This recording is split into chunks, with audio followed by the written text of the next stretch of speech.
Welcome to my channel.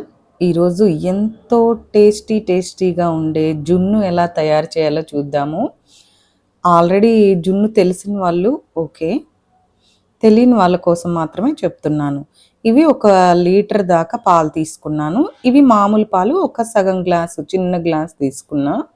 బెల్లం ఇంకా మన టేస్ట్కి తగ్గట్టు ఒక పావు కేజీ దాకా తీసుకున్నాను. లీటర్ పాలు కదా, మన టేస్ట్కి తగ్గట్టు తీసుకోవచ్చు అన్నమాట.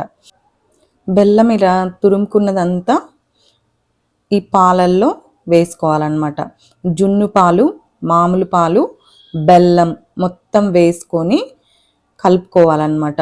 బెల్లం మొత్తం కరిగేలాగా చేసుకోవాలి. గంట పెట్టైనా చేసుకోవచ్చు, లేకపోతే చేయి పెట్టైనా కలపచ్చు. బెల్లం మాత్రము మొత్తం కరిగిపోవాలి, లేకపోతే జున్ను అడుగున మాడిపోయే ఛాన్సెస్ ఉన్నాయి అన్నమాట. నేను మాత్రం ఈరోజు ఆవిరి జున్ను చేస్తున్నాను. కొంతమంది మామూలుగా కూడా చేస్తారు. దీంట్లో మెయిన్ ఇంగ్రీడియంట్ మిరియాలు అన్నమాట.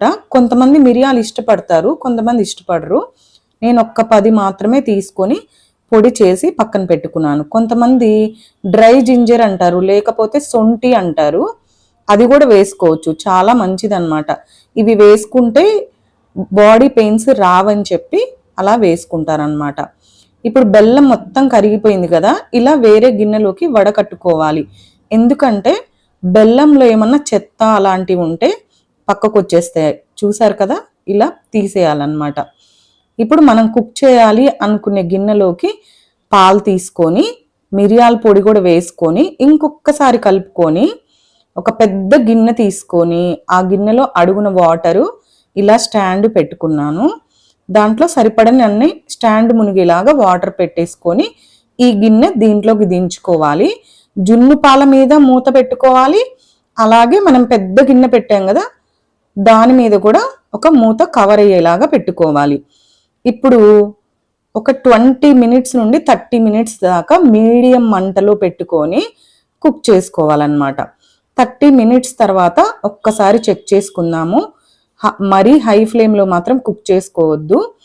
20 మినిట్స్ తర్వాత ఒక్కసారి చెక్ చేసుకోండి. నేను ఇలా చూపిస్తున్నా కదా, చాకుకి ఇలా గుచ్చితే ఏం రాకూడదన్నమాట. ఇవి సెకండ్ డే పాలు. ఫస్ట్ డే పాలు అయితే ఇంకా చాలా గట్టిగా వస్తుంది జున్ను. ఇది సెకండ్ డే. ఇట్లాగా స్టవ్ ఆపేసి అలాగే గిన్నె దాంట్లో ఉంచకండి, పక్కకి దింపేసుకోండి. ఎంతో టేస్టీ అయిన జున్ను రెడీ.